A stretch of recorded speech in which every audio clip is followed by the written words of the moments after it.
Bonjour à toutes et à tous. Ravi de vous retrouver dans l'émission. Ici, Danny Aifong. Et comme vous pouvez le voir, je suis accompagné de Mark Sloboda, expert en affaires militaires et en relations internationales. Mark, c'est un plaisir de te retrouver. Danny, merci de m'avoir invité. C'est toujours un honneur et un plaisir d'être dans ton émission. C'est toujours un plaisir de t'avoir dans l'émission, Mark. Alors, l'actualité de dernière minute aujourd'hui, c'est qu'après plusieurs jours d'offensive israélienne, soutenue bien sûr par les États-Unis, sur le Liban, 47 personnes ont été tuées selon les autorités libanaises. Hier, dans la nuit, il y aurait eu encore entre une douzaine et 2 douzaines de morts. Et l'Iran vient tout juste de réagir en fermant le détroit d'Ormuz.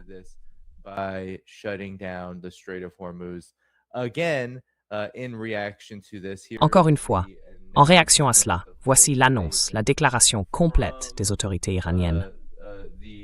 Elle déclare, en raison de la violation flagrante par les États-Unis de la première clause de l'accord de cessez-le-feu, et en réponse aux violations continues et incessantes du cessez-le-feu par le régime sioniste dans le sud du Liban, au massacre et au déplacement sans pitié de centaines de milliers d'habitants opprimés de cette région. Et compte tenu aussi du refus des forces d'occupation sionistes de se retirer du sud du Liban, il est déclaré que le détroit d'Ormuz sera fermé à la navigation. Il est précisé qu'il s'agit là de la première mesure en réponse à la rupture de l'engagement par l'ennemi et que si l'agression se poursuit, d'autres mesures seront prises pour contraindre l'ennemi à respecter ses obligations. Eh bien, personne ne devrait poser la question au CENTCOM parce qu'ils affirment, selon leur propre analyse, exactement le contraire. D'après eux, le trafic des navires commerciaux dans le détroit d'Ormuz a même augmenté aujourd'hui, et les forces américaines continuent d'opérer dans la région pour garantir la liberté de navigation. 55 navires marchands sont passés, transportant au moins 17 millions de barils de pétrole vers le marché mondial, et les forces américaines restent en alerte. Mark, qu'est-ce que tu penses de toute cette histoire? L'Iran dit qu'il a un plan en 6 points. Si le protocole d'accord n'est pas appliqué pendant ce qui devait être des discussions qui d'ailleurs n'ont pas eu lieu hier, il y a toutes sortes de désinformations et de rumeurs sur la question de savoir si l'Iran va même se rendre en Suisse. Comment tu interprètes ces développements? Et dans quel contexte plus large tu les situes?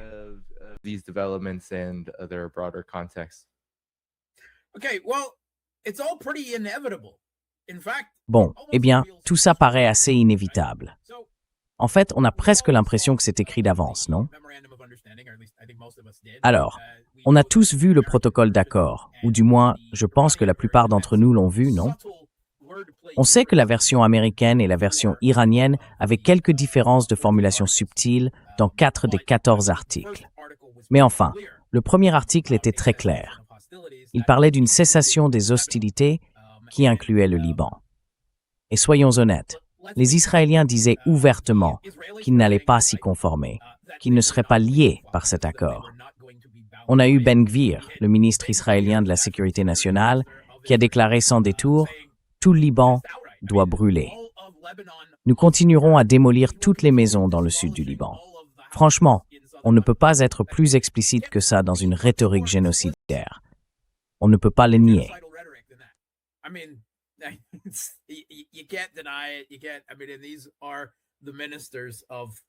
Je veux dire, ce sont les ministres du gouvernement iranien.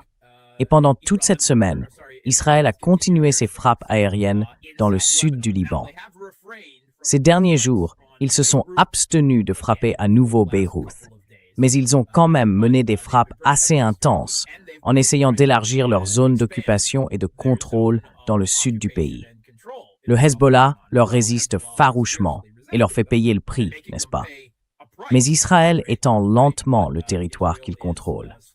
Israël avait été clair, il n'allait pas suivre cet accord. Les États-Unis, eux, ne pouvaient certainement pas ignorer qu'Israël n'allait pas le respecter. En fait, d'après le Washington Post, les services de renseignement américains affirment que, évidemment, l'Iran va essayer de saboter les termes du mémorandum d'entente, comme si quelqu'un doté d'un minimum de bon sens ne s'en doutait pas déjà.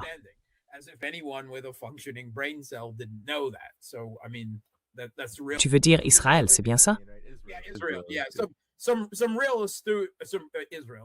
Oui, Israël. Les services de renseignement américains ont fait un travail vraiment remarquable en découvrant qu'Israël allait essayer de saboter, entre guillemets, le mémorandum d'accord, le nouveau cessez-le-feu ou le contrat prénuptial, peu importe comment on veut l'appeler. Et l'Iran savait forcément qu'Israël n'allait pas jouer le jeu. Donc tout le monde le savait dès le départ. On a entendu Abbas Araghchi dire que tout ce qu'il faisait reposait sur leur méfiance envers les Américains et les Israéliens à ce sujet. Ils s'y attendaient. Ils savaient que l'accord ne tiendrait pas, mais ils y sont quand même allés. Ce qui veut dire qu'ils savaient que le mémorandum d'accord allait s'effondrer immédiatement.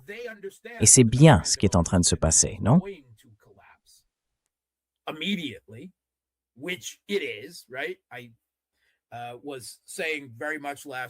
Je disais déjà la semaine dernière que ce protocole d'accord, c'était mort-né, tu vois.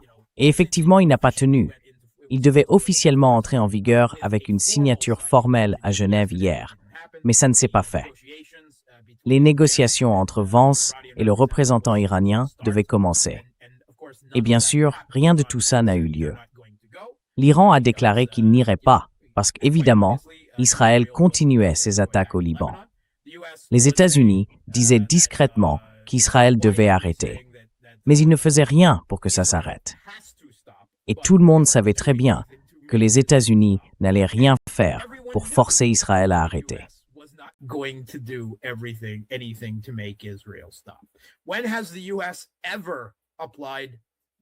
Quand est-ce que les États-Unis ont déjà exercé une vraie pression sur Israël? Et quand vont-ils arrêter le flux d'armes et d'argent? Ce n'est tout simplement pas politiquement possible à Washington.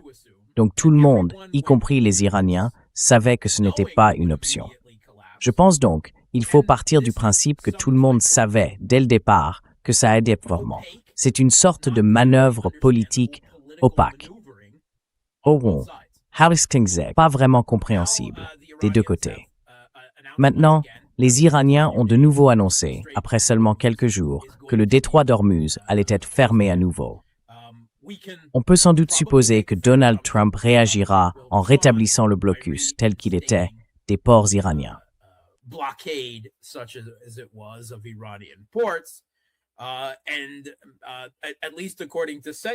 Et d'après les déclarations de Sedkov, ils essaieraient peut-être de forcer l'ouverture du détroit d'Ormuz, ce qui jusqu'à présent ne leur a pas vraiment réussi.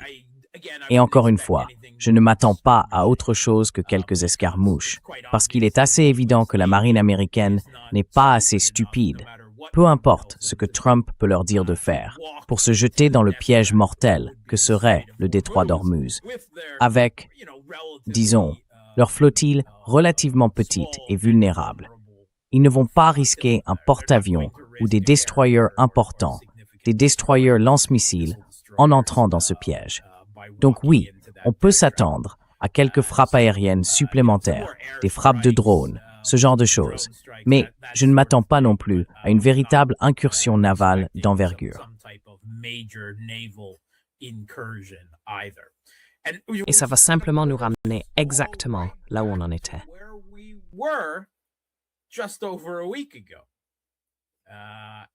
Il y a un peu plus d'une semaine, on était dans un statu quo qui n'était bon pour personne, mais qui devenait de plus en plus mauvais pour les États-Unis.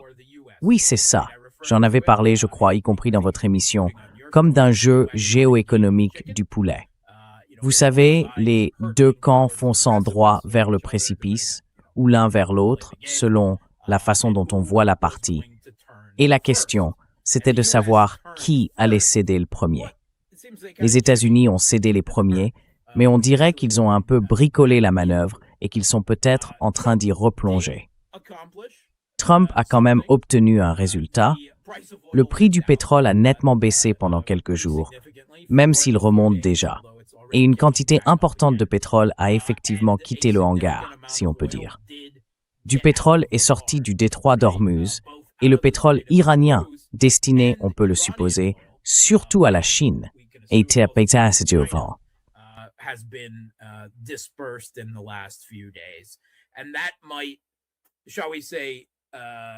Et ça pourrait, disons, relâcher un peu la pression sur l'économie mondiale. Donc peut-être que c'était ça au fond l'intention des États-Unis en menant toute cette mascarade, et peut-être aussi en partie celle de l'Iran. Je comprends également que le guide suprême iranien, le nouvel ayatollah Khomeini, Mojtaba Khamenei, a publié tout récemment une déclaration très intéressante à propos du mémorandum d'entente. Il a été très clair, il n'aimait pas ce texte. Ce n'était pas sa vision. C'était quelque chose que le président iranien, Pezeshkian, et sans doute un certain nombre de personnes autour de lui, avaient voulu pousser. Le guide suprême a précisé qu'il acceptait d'y aller pour le moment, mais que Pezeshkian en portait la responsabilité totale, entièrement.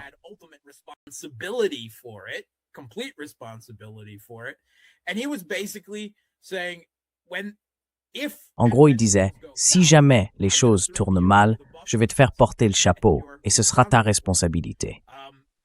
Et bon, on connaît Pezeshkian. Il s'est présenté à la présidence iranienne sur une ligne réformiste et il a clairement dit que son objectif, un peu naïvement d'ailleurs, c'était de trouver un modus vivendi, une façon de travailler avec l'Occident et d'améliorer les relations. Et comment ça s'est passé pour lui? Franchement, je suis vraiment étonné qu'il n'ait pas encore été écarté du pouvoir. Et c'est quand même curieux que ce soit le seul dirigeant iranien que les États-Unis et les Israéliens n'aient pas visé. Je me demande bien pourquoi. Mais il est assez évident que ce ne sont pas seulement les gardiens de la révolution, les durs, comme les médias occidentaux les appellent, qui s'opposent à tout ça.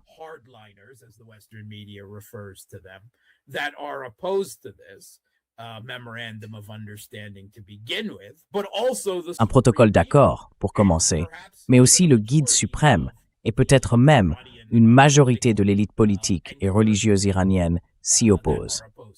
Et il semble que ce soit simplement Pezeshkian, et peut-être le ministère des Affaires étrangères. Je n'ai pas vu de confirmation directe à ce sujet, ni sur la position d'Arakchi, ni sur celle de la majorité du ministère. Mais il est clair qu'il existe une division sur la manière d'avancer au sein de l'élite politique iranienne. Et je veux dire, c'était évident. Dans tout gouvernement, il y a très peu de cas où tout le monde est parfaitement aligné sur tout. C'est normal en fait.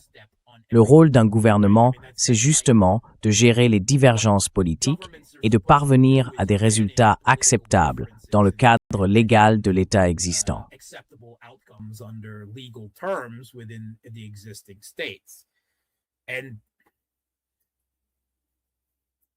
Et quand j'ai dit, il y a un mois à peu près, qu'il existait des divisions au sein de l'élite politique iranienne, certains, dans la communauté des médias alternatifs, m'ont sauté dessus, comme si c'était une sorte de trahison, presque un blasphème, de suggérer que les Iraniens n'étaient pas tous parfaitement alignés. Franchement, c'est du soutien aveugle, rien d'autre. Ça n'a rien à voir avec une vraie analyse. Si on veut être un militant politique, un supporter, très bien. On a besoin de ça aussi, bien sûr, dans les médias alternatifs. Mais si on ne veut pas faire semblant d'ignorer la réalité et la nature humaine, alors oui, il y aura forcément des divisions. Human nature aren't what they were and that there were going to be divisions. Well, now the divisions have come right out in the face, and no lesser a person than the new supreme leader has made it clear that there are divisions, that he does not agree with the Iranian president on going through with this farce of a memorandum of understanding to begin with. Now we have to see we've seen the Iranian response. They're going to close the Strait of Hormuz. Ils envoient une délégation à Genève, où ils acceptent de rencontrer les Américains. Mais ils précisent que ce sera essentiellement pour exiger que les États-Unis respectent leurs engagements, c'est-à-dire qu'ils tiennent Israël en laisse. Ce que, nous le savons bien, et eux aussi le savent, les Américains ne feront pas.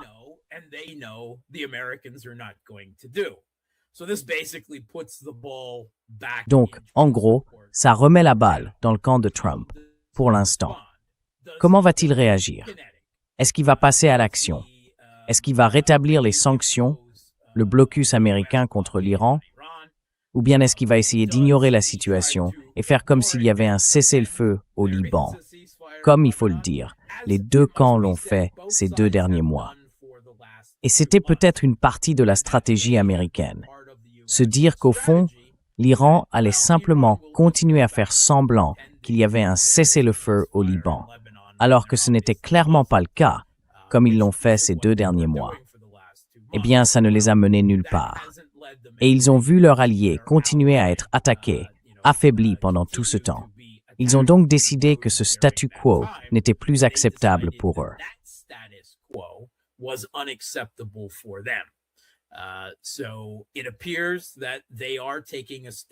On dirait qu'ils ont décidé de prendre position. Ils n'ont pas encore repris les attaques contre Israël. On doit supposer que c'est l'une des 6 étapes, n'est-ce pas? Pour l'instant, on ne connaît que la première. L'une d'elles, la première, c'est de refermer le détroit d'Ormuz.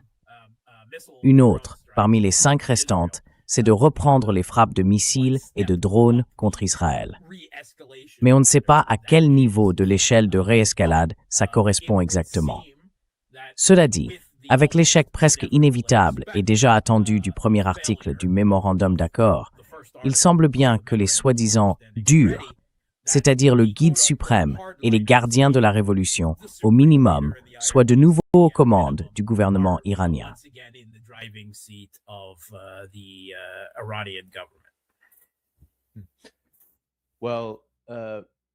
Eh bien, je voulais retrouver la publication de Ben Gvir dont vous parliez, celle où il appelle littéralement à brûler tout le Liban. C'est censé être le responsable de la sécurité nationale. Enfin, je ne sais pas comment il s'appelle déjà. Ministre? Conseiller? Je ne connais pas exactement son titre, mais c'est bien lui. Un ministre de la Sécurité nationale, je crois. Avec tout le respect que je dois aux Américains, Israël doit faire comprendre au monde entier que le sang de nos fils et la sécurité de nos citoyens ne sont pas négociables. Tout le Liban doit brûler. Il le répète plusieurs fois. Tout le Liban doit brûler. Et pour chaque larme d'une mère israélienne, pour une seule larme d'une mère israélienne, 1000 mères libanaises doivent pleurer. Je veux dire, on parle quand même d'un responsable d'un pays reconnu par l'ONU.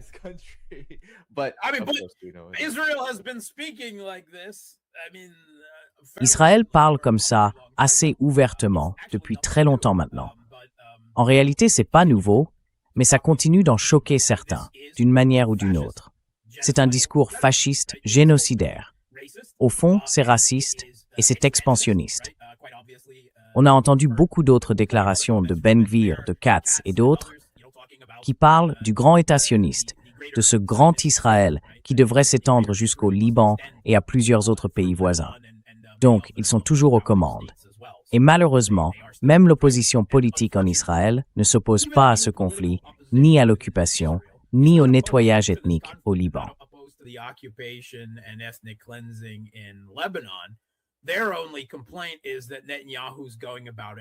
Leur seule critique, c'est que Netanyahou ne s'y prend pas de la bonne manière. C'est la seule opposition. Donc, la population israélienne, dans son ensemble, la majorité en tout cas, soutient clairement ce genre d'action. Et ça, c'est extrêmement problématique, parce que ce n'est pas seulement un mauvais gouvernement. Ce n'est pas seulement Netanyahou, vous voyez? C'est le gouvernement, l'État sioniste d'Israël. Et ils ne vont pas reculer sur cette position. Rien ne les fera changer d'avis. Et je ne pense pas que les États-Unis, certainement pas Trump, dont on sait tous qu'il est redevable à Adelson, n'est-ce pas, aient la volonté politique, le poids, ou même peut-être l'intention de le faire.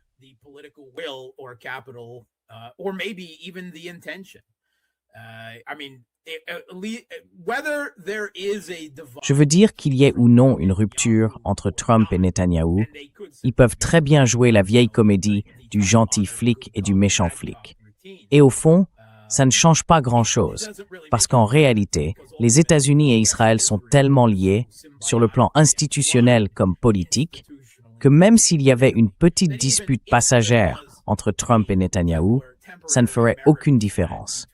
Les États-Unis sont incapables de dissocier leur politique étrangère et militaire dans la région de celle d'Israël. Ils n'en ont pas la capacité politique.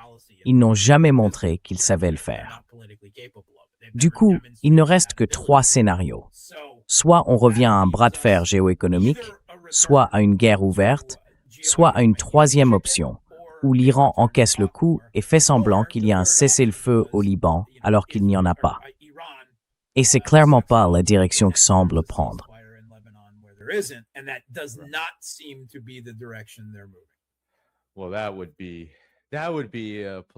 Eh bien, ce serait un suicide politique.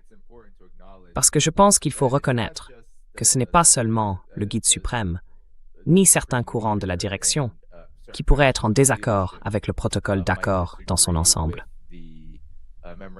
Il y a aussi, vous savez, beaucoup de choses à considérer. Quand on entend des déclarations comme celle de Ben Gvir, et surtout quand on regarde les actions, qui comptent bien plus que les propos racistes et génocidaires, on voit qu'il met ses paroles en pratique avec une brutalité absolue, dans une logique de génocide. Dans ce contexte, il y a eu presque chaque jour des rassemblements appelant l'Iran à venir directement en aide au Liban, et cette demande devient insistante. Alors, vu la durée de cette guerre, Marc, vu tout ce qu'on sait et ce qui s'est passé rien que ces dernières 48 heures, il est assez raisonnable de le croire.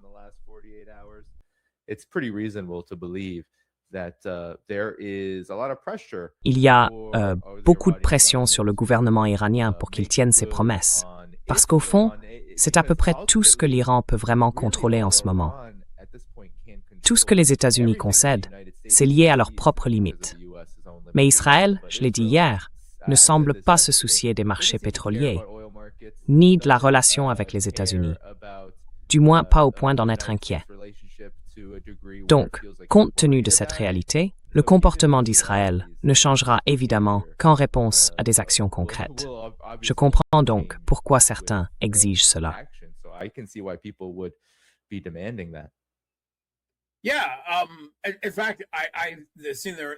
Oui, en fait, je suppose qu'il y a littéralement des manifestations en Iran contre le protocole d'accord, contre sa signature, qui a déjà eu lieu jusqu'à présent.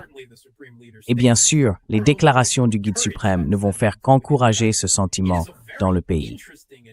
C'est un aveu très intéressant de la part du gouvernement iranien qui reconnaît ouvertement cette fracture. Et il se peut très bien que le guide suprême fasse ces déclarations pour préparer le terrain à l'éviction de Pezeshkian. Je pense qu'il faut vraiment envisager cette possibilité, qu'il lui fasse porter toute la responsabilité de ce protocole d'accord, qui a clairement échoué et qui va continuer d'échouer. Franchement, je ne vois pas comment on peut interpréter ça autrement.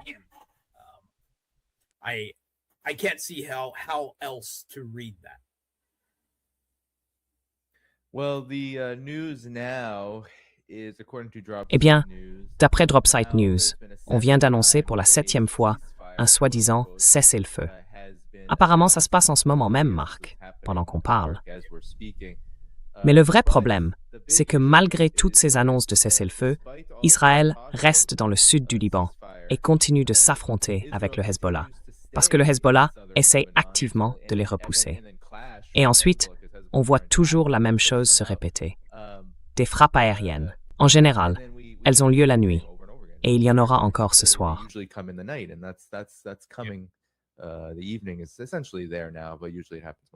C'est en gros déjà le cas, mais d'habitude, ça arrive bien plus tard.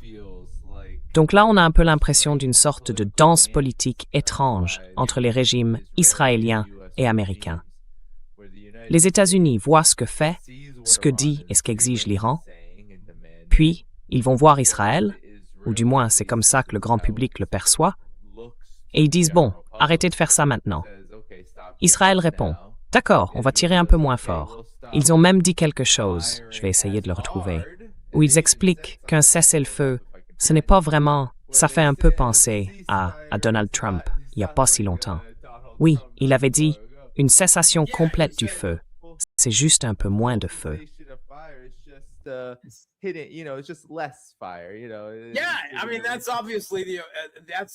Oui, enfin, c'est évidemment la position officielle sur ce qu'est un cessez-le-feu au Moyen-Orient, selon le président américain.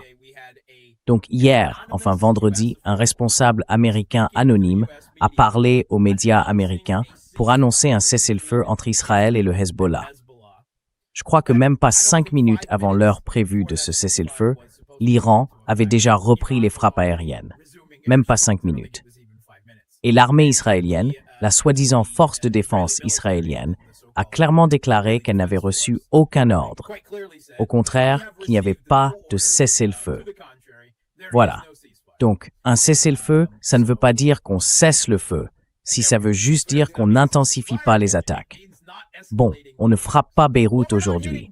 C'est ce niveau-là. On n'a pas encore bombardé le Liban, donc c'est un cessez-le-feu. Voilà la position. J'aime bien celle-là. Un cessez-le-feu, ça ne veut pas forcément dire qu'on arrête de tirer, si ça veut dire qu'on ne signe pas un vrai cessez-le-feu complet.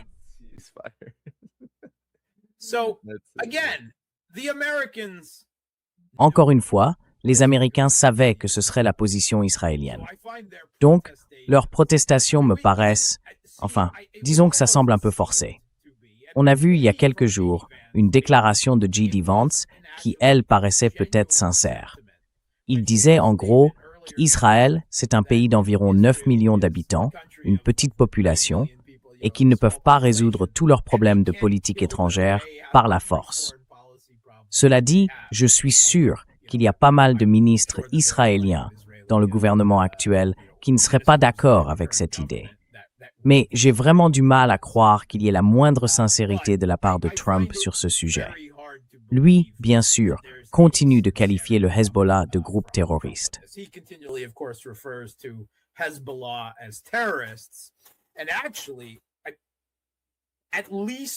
Et en fait, au moins 3 ou 4 fois au cours des 2 dernières semaines, il a clairement son propre plan B pour ça.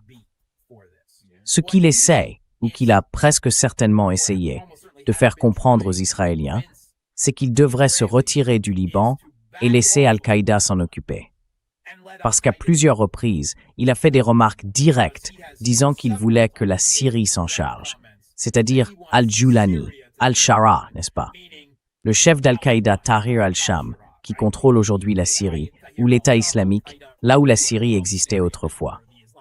Et en fait, le week-end dernier, je crois que c'était le 14, il a invité Al-Julani pour une deuxième visite officielle aux États-Unis. Et il essayait presque certainement de lui vendre cette idée. Est-ce que tu pourrais t'occuper du Hezbollah pour nous? Voilà, on peut te payer, on peut te fournir des armes. Je suis sûr que c'était ça, la proposition.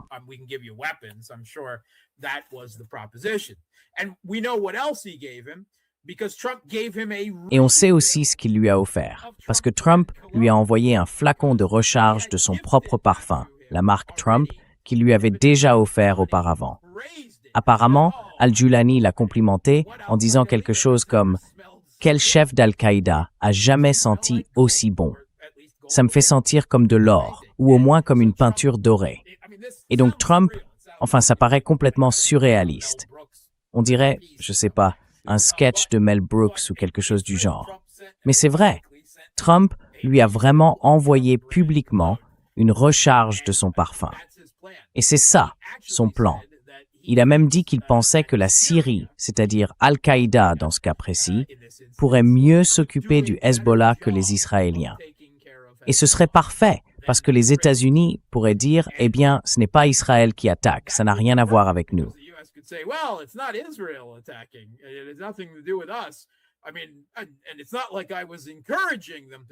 Je veux dire, c'est pas comme si je les avais encouragés à le faire, à part dire clairement que je voulais que la Syrie s'en charge.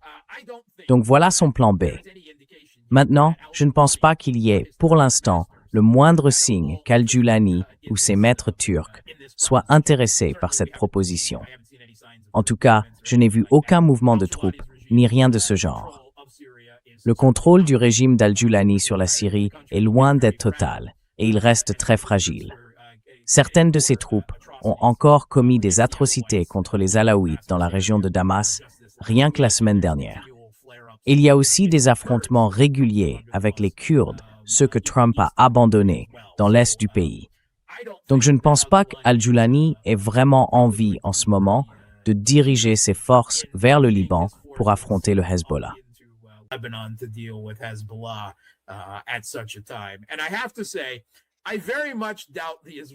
Et je dois dire que je doute fort que les Israéliens soient très enthousiastes à cette idée.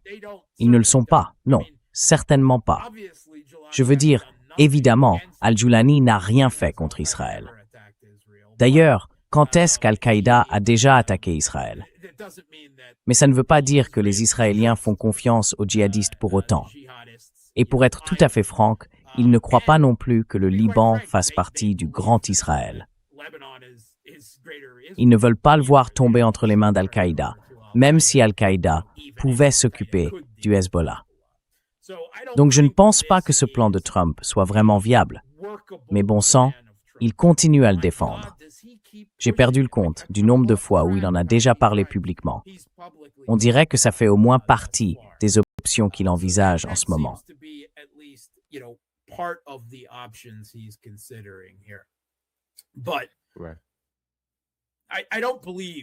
Mais bon, je ne crois pas du tout à une vraie rupture, d'accord? Que ce soit une mise en scène ou simplement quelque chose qu'on va recouvrir d'un vernis grâce à la symbiose entre les États-Unis et Israël. Comme d'habitude, encore une fois, ça ne change pas grand-chose, parce qu'au fond, les États-Unis ne vont rien faire. Et très probablement, ils n'ont aucune intention réelle de faire quoi que ce soit pour forcer Israël à s'arrêter. Je pense que ce que les États-Unis espèrent, presque à coup sûr, c'est que l'Iran, que le gouvernement iranien, revienne à ce qu'il a fait pendant les 2 derniers mois. Faire semblant qu'il y avait un cessez-le-feu, c'est-à-dire un cessez-le-feu entre le gouvernement fantoche de Joseph Aoun à Beyrouth et Israël, mais pas du tout avec le Hezbollah, et qu'ainsi tout puisse continuer, qu'en somme, Israël puisse être acheté pour rester tranquille.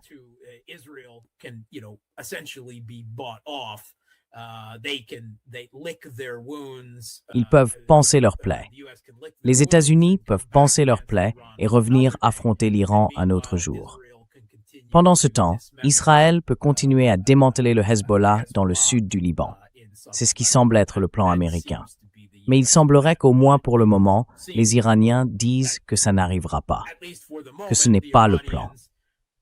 Et encore une fois, ils savaient presque certainement, le guide suprême, lui, savait à coup sûr, que tout cela allait se produire.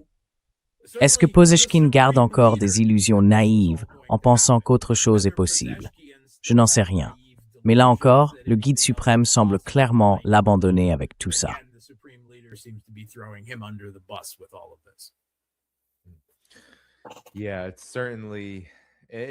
Oui, c'est sûr que ce que tu viens de décrire, Marc, c'est un scénario assez chaotique.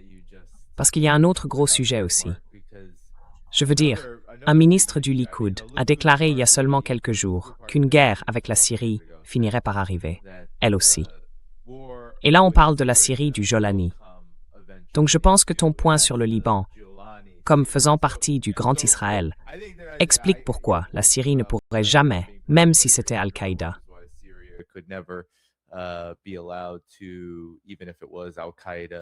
Le chaos ne peut en aucun cas être autorisé à avoir la moindre emprise ou le moindre contrôle là-dessus.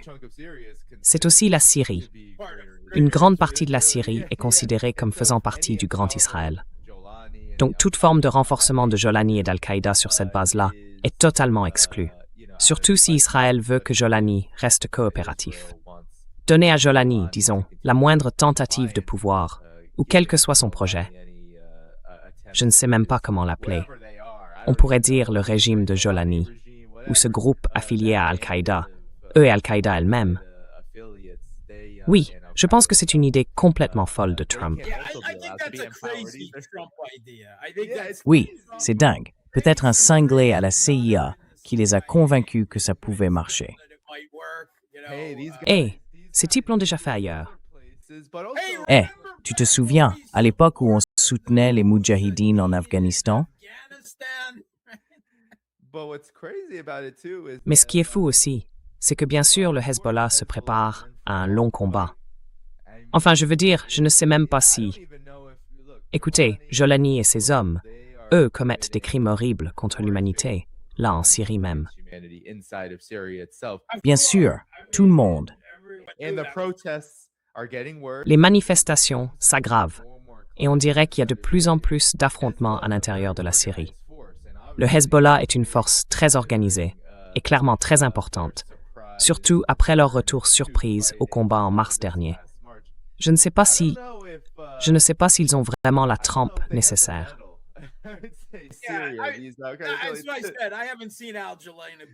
Je n'ai pas vu Al-Jolani sauter sur cette idée. Al-Jolani ou Erdogan, tu sais, qui contrôle encore clairement Jolani dans une large mesure. Aucun des deux n'a l'air très intéressé par cette proposition. C'est plutôt du genre, non, on n'est pas prêt pour ça.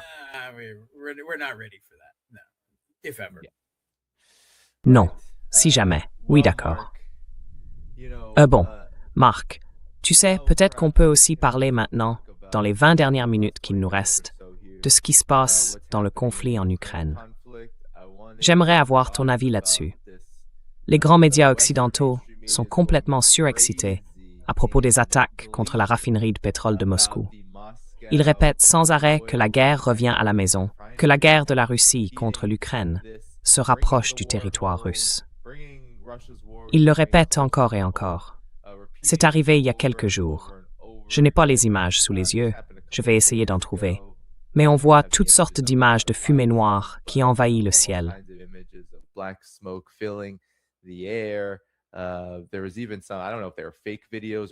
Il y avait même, je ne sais pas si c'était de fausses vidéos ou des vraies, des images de manpads qui dysfonctionnaient en essayant d'abattre ces drones. C'est censé être un moment très fort pour l'Ukraine. Mais la Russie a promis une riposte d'assez grande ampleur. Je crois qu'il y a peut-être eu des frappes juste avant qu'on commence. Oui. Alors, qu'est-ce qui se passe vraiment? Parce qu'il semble que les grands médias, les médias occidentaux, l'Occident collectif et l'Ukraine utilisent tous cette attaque de drone contre une raffinerie de pétrole à Moscou ou dans la région de Moscou comme un signe que la situation est en train de basculer à nouveau. Mais qu'en est-il vraiment? Quelle est la réalité?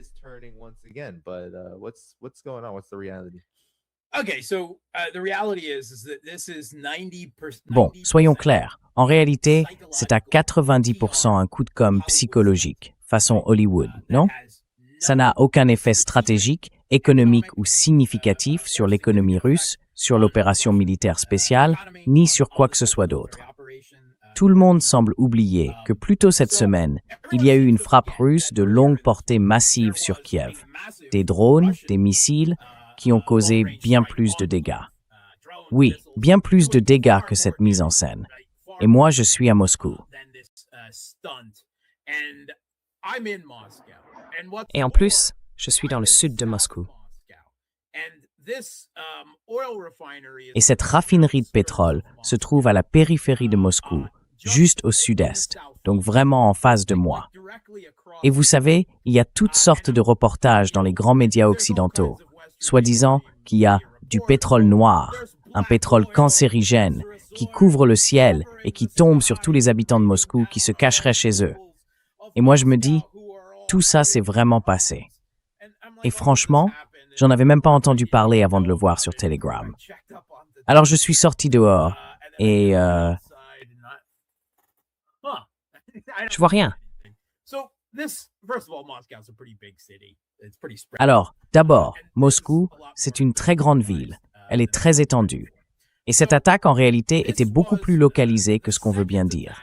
C'était la deuxième attaque contre cette raffinerie de pétrole cette semaine-là. Et au final, il y a eu 4 grandes attaques de drones menées par le régime de Kiev, avec le soutien européen et de l'OTAN, contre Moscou ou en direction de Moscou. Le premier jour, donc 2 jours avant, ils avaient déjà visé la même raffinerie. Un seul drone, sur des centaines lancés, a réussi à passer, à frapper la raffinerie et à provoquer un incendie. Puis, 2 jours plus tard, il y a eu cette attaque plus importante.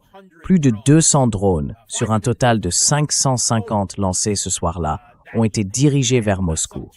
C'était à ce moment-là l'attaque la plus massive jamais menée contre la ville. Until that time directed at Moscow. And this was a combination of their standard rather C'était un mélange de leurs drones habituels, assez rudimentaires, qui ressemblent à de petits avions, et aussi, paraît-il, d'un nouveau drone qu'ils appellent le BARS. Ça semble être une sorte d'engin un peu bancal, à mi-chemin entre un drone bon marché et un missile de croisière. Alors, cette attaque, elle était clairement bien préparée et bien coordonnée. Franchement, c'est du 100% planifié par l'OTAN. Ils ont essayé de cartographier la défense aérienne russe. Les drones sont arrivés de plusieurs directions. Certains ont même contourné complètement la zone avant de revenir pour repérer les points faibles de la défense russe. Et parmi ces quelques 200 drones, il y avait aussi 4 de ces missiles de croisière britanniques Flamingo, utilisés par le régime de Kiev, qui sont, soyons honnêtes, des engins ridicules, lents et complètement inutiles. absurd, slow-moving pieces of garbage. They were all shot down. Of those, Ils ont tous été abattus. Sur ces 200 drones, 6 ou 7 sont passés. 6 ou 7, pas plus. Maintenant, pensez au taux de réussite de la défense aérienne russe dans ce cas-là. Et ce ne sont pas des chiffres inventés, ce sont des données rapportées par AMK Mapping et d'autres sources. La défense aérienne russe affiche régulièrement un taux de réussite de 95 à 96% pour abattre les drones de l'OTAN utilisés par le régime de Kiev. C'est impressionnant. On ne peut pas faire mieux. Il y a toujours quelque chose qui passe, non? L'OTAN utilise délibérément ses avions de reconnaissance et ses satellites pour chercher en permanence des failles et des points faibles.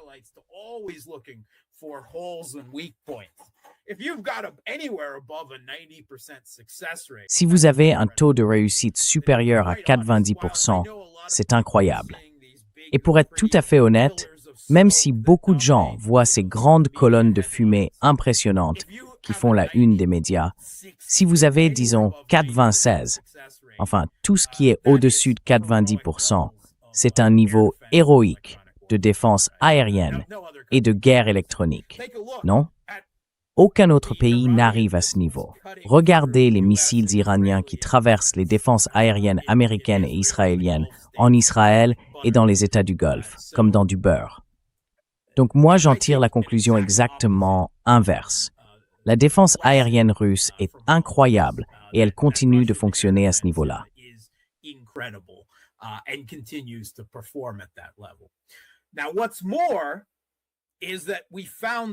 Et ce qu'on a découvert dans les dernières 24 heures, après une analyse plus poussée, c'est que tout ça ressemblait encore plus à une mise en scène. La plupart de ces drones n'avaient même pas de véritables ogives. Les drones ukrainiens à longue portée ont déjà des ogives assez petites parce qu'ils doivent emporter beaucoup de carburant pour pouvoir frapper des cibles aussi éloignées que Moscou. Donc en général, leur puissance d'impact est limitée. Rien à voir avec les Gerran russes, et encore moins avec les missiles russes. Mais ces drones-là, ou du moins certains d'entre eux, voire la majorité, étaient en réalité remplis de kérosène.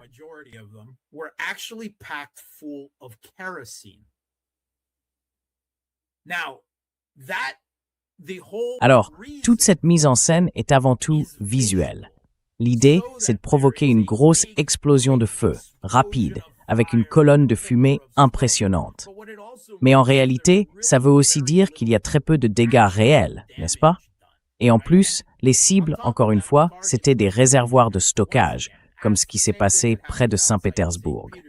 Quand on frappe un réservoir, ça crée une grande colonne de fumée et de flammes, spectaculaire, qui rend très bien à la télévision. Parfait pour les médias occidentaux traditionnels. On peut alors dire « Moscou brûle, Poutine perd » et tout ce genre de discours. Mais quand ces réservoirs sont remplis de kérosène, c'est encore plus intéressant. Comme l'a très bien dit Simplicius le penseur, c'est une cascade hollywoodienne, un effet spécial.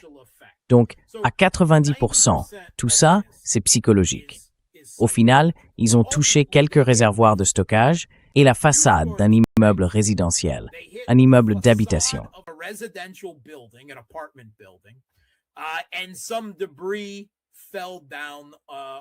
Et quelques débris sont tombés sur les toits de 2 centres commerciaux à Moscou. C'est tout le dommage qu'ils ont causé. Négligeable, non? Ce n'est pas un vrai dégât. Le vrai objectif, et c'était bien l'intention, c'est que tout ça relevait surtout d'une opération psychologique, une PSYOP.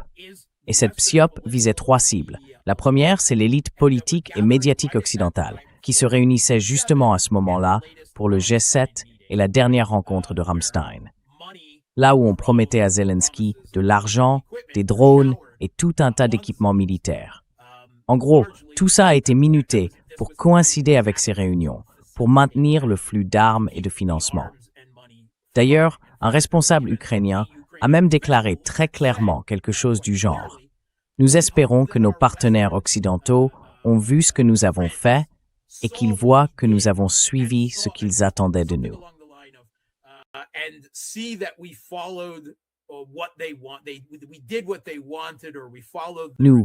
Nous avons fait ce qu'ils voulaient ou bien nous avons suivi leurs instructions. C'est assez clair que c'était exactement leur intention, non? Et ça a marché, non? Enfin, peut-être qu'ils auraient pu obtenir davantage, on pourrait dire. La deuxième cible, c'est la population ukrainienne elle-même. Il s'agit de remonter le moral, de riposter contre Moscou, ce genre de choses. La troisième cible, c'est bien sûr la population russe. Encore une fois, tout le long de la ligne de contact, la Russie progresse. Les défenses et les villes clés sur le plan défensif comme Konstantinovka, le point sud de la dernière ligne de défense du régime de Kiev dans le Donbass, et Liman, sont en train de s'effondrer. La Russie a pris Raya Alexandrovka cette semaine. Ils ont pris plusieurs autres localités. Ils avancent rapidement sur la ligne de contact. Le régime connaît des problèmes de main-d'œuvre absolument catastrophiques.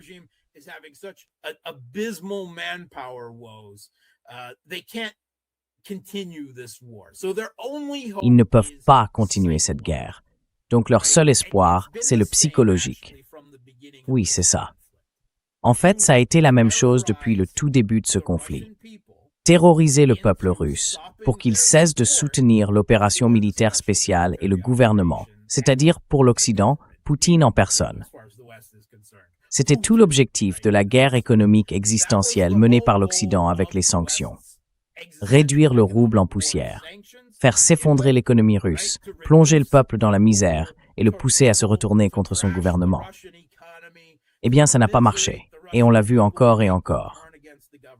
Ce que fait le régime de Kiev, ce sont en réalité des opérations psychologiques.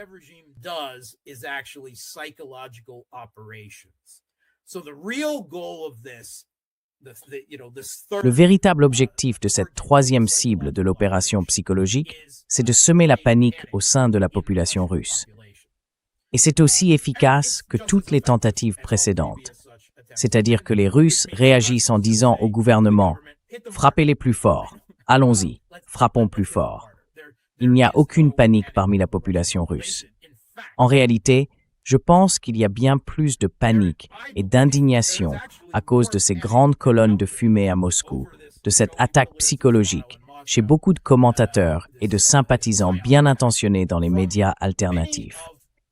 On y lit des fiches de discussion remplis de messages du genre « Le traître libéral sioniste Poutine doit partir » ou encore « La Russie doit transformer Kiev en parking de verre dès demain » et « Il devrait raser ma ville natale le lendemain », n'est-ce pas?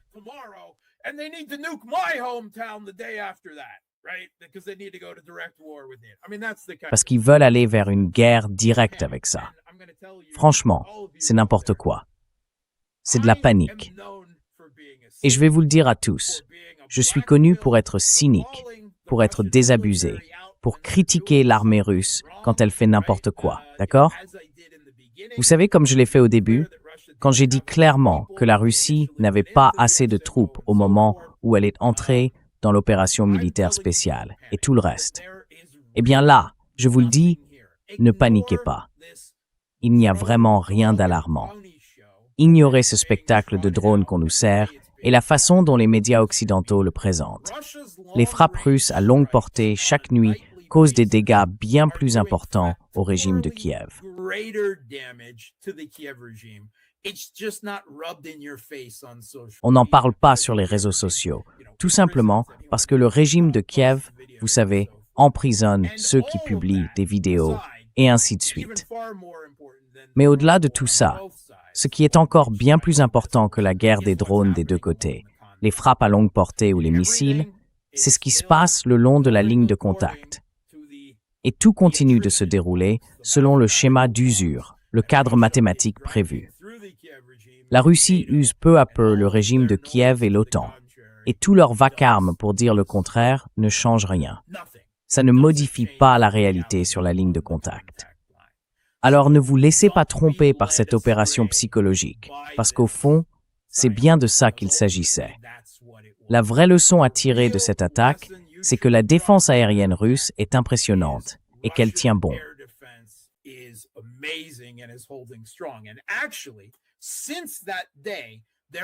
Et en fait, depuis ce jour-là, il y a eu 2 autres attaques de grande ampleur. Des attaques de drones de l'alliance Kiev-OTAN contre Moscou, qui cherchaient à refaire la même chose, avec encore plus de drones lancés, des centaines, rien que ces 2 derniers jours. Vous n'en avez pas entendu parler, hein? Pourquoi? Parce que aucun de ces petits salopards n'a réussi à passer. Voilà à quel point la défense aérienne russe est efficace. Il y en a bien quelques-uns qui ont réussi à passer. Il y en a toujours quelques-uns. Mais encore une fois, tout ça a été monté avec du kérosène et tout le reste pour donner un effet plus spectaculaire, plus paniquant que ça ne l'était vraiment. Mais Bloomberg a rapporté cette semaine que Kiev pilonne les raffineries russes. Et pourtant, les ventes de pétrole de la Russie dépassent tout ce qu'on a vu depuis des années. Le résultat net de toutes ces attaques contre les raffineries, les réservoirs, les stations-service et tout le reste, depuis 2 mois, c'est strictement rien.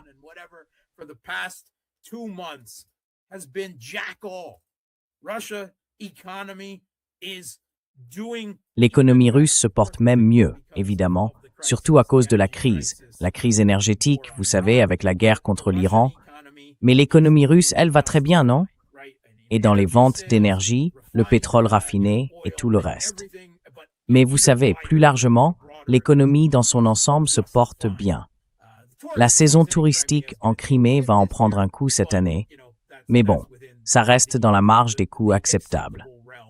À part ça, il faut bien comprendre que la Russie inflige beaucoup plus de dégâts chaque nuit avec ses propres attaques de drones et de missiles sur Kiev, parce qu'il n'y a plus de défense aérienne. La Russie a tout détruit, y compris tout ce que l'Occident avait envoyé jusqu'ici. Et l'Occident, lui, n'a plus du tout d'intercepteurs de défense aérienne, parce qu'il a utilisé les derniers qu'il avait dans une tentative ratée d'empêcher les missiles balistiques iraniens de s'abattre sur Tel Aviv, et vous savez, sur les États du Golfe.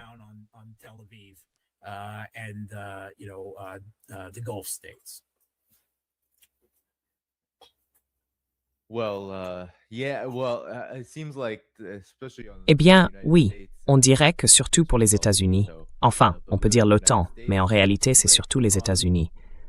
On dirait que sur les plus grands fronts où ils sont engagés, leur stratégie de domination totale, cette idée de mener des guerres sans fin, comme on le voit avec l'Iran, vise à dominer complètement le récit. Mais sur le terrain, que ce soit en Iran ou en Ukraine, il y a très peu de domination des faits. Oui.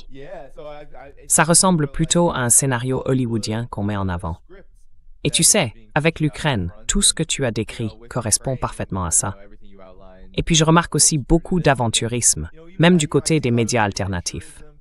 Sur les réseaux sociaux, par exemple sur X, on voit toutes sortes de penseurs indépendants, de journalistes, de créateurs, d'analystes.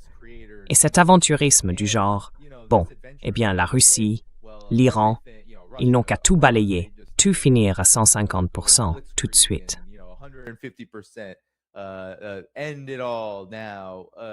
Mets-y fin maintenant, puis arrête. Mets-y fin demain. Pourquoi tu mets pas simplement fin à tout ça demain? Ouais. Mais ça ne change rien au fait que, pour ces 2 pays, le simple fait d'être dans une position aussi forte est déjà quelque chose d'assez remarquable. Et ce que vous avez dit, ne pas paniquer, je pense que c'est vraiment important. Et cette idée dans une position c'est très solide, parce qu'ils réfléchissent avant d'agir et ne mettent pas dans le sermon pour frein de façon impulsive ou stupide.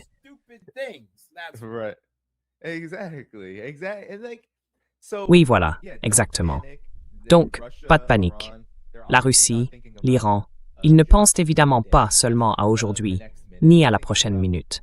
Ils réfléchissent à une vision à plus long terme, pas seulement pour survivre, mais pour avancer, pour faire de vrais progrès. Ils comprennent que le développement humain, politique et économique, ça ne se construit pas en menant des guerres insensées, même au nom de la légitime défense. Même réagir sans réfléchir, en se défendant, face à des adversaires dotés de l'arme nucléaire, c'est une erreur.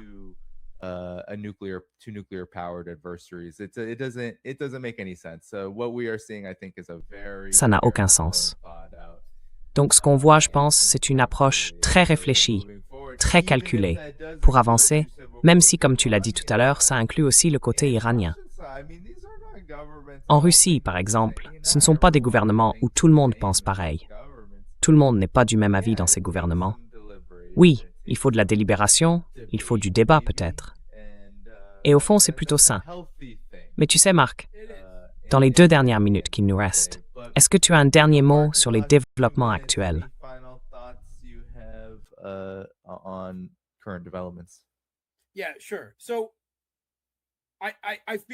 Oui, bien sûr. Alors, je ressens des réactions émotionnelles quand je vois des colonnes de fumée au-dessus de Moscou, à seulement quelques kilomètres d'ici. Je ne les ai pas vues depuis ma fenêtre, ni en ouvrant ma porte, mais je ressens quand même quelque chose. Et je comprends aussi les émotions de beaucoup de gens. Leurs intentions sont bonnes, leur cœur est à la bonne place, ils sont indignés par ce qu'ils voient. C'est tout à fait compréhensible et même sain. Mais mon conseil, comme toujours dans ce genre de situation, et on a vu ce type de provocation et d'opération psychologique se répéter ces 5 dernières années, si on prend un peu de recul, c'est que quand vous voyez quelque chose comme ça, que vous vous indignez et que vous commencez à réclamer une guerre totale entre l'OTAN et la Russie, avec des missiles nucléaires qui pleuvent des 2 côtés, prenez un moment, reculez un peu. Sit back. Pour yourself a good glass of bourbon or, Servez-vous un bon verre de bourbon ou, je sais pas, un old-fashioned, une vodka, peu importe ce que vous avez. Détendez-vous. Coupez les infos pendant un moment.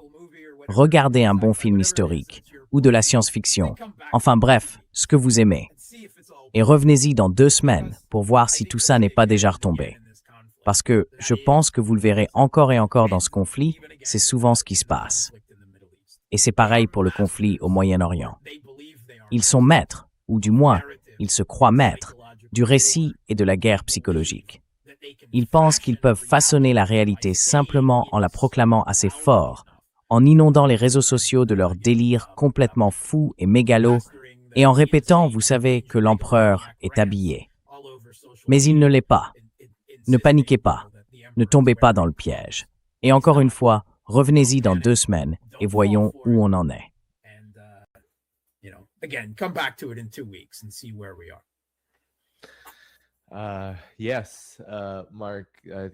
Oui, Marc. Je pense que c'est une très bonne façon de conclure.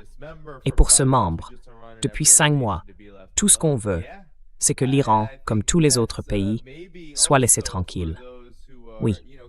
Et je pense que c'est peut-être aussi un message pour ceux qui, vous savez, parce que j'ai souvent l'impression qu'il y a cette réaction instinctive, où la première chose à laquelle les observateurs occidentaux, surtout américains, pensent, c'est « qu'est-ce que l'Iran et la Russie ne font pas, ou ne font pas assez, ou qu'est-ce qui se passe ?» Eh bien, pourquoi ne pas plutôt se concentrer sur la manière d'aborder le sujet, ou sur le type d'analyse qu'on devrait mener pour faire passer le message que oui, l'Iran, comme tout autre pays attaqué, devrait être laissé tranquille. Je pense que ce serait aussi une meilleure façon d'utiliser son temps.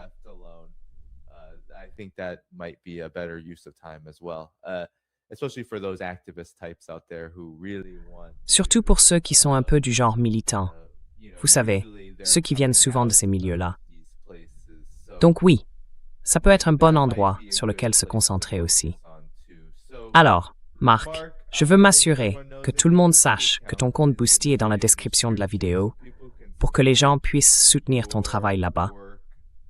Vous pouvez aller voir ça après avoir quitté le direct. N'oubliez pas de cliquer sur le bouton j'aime.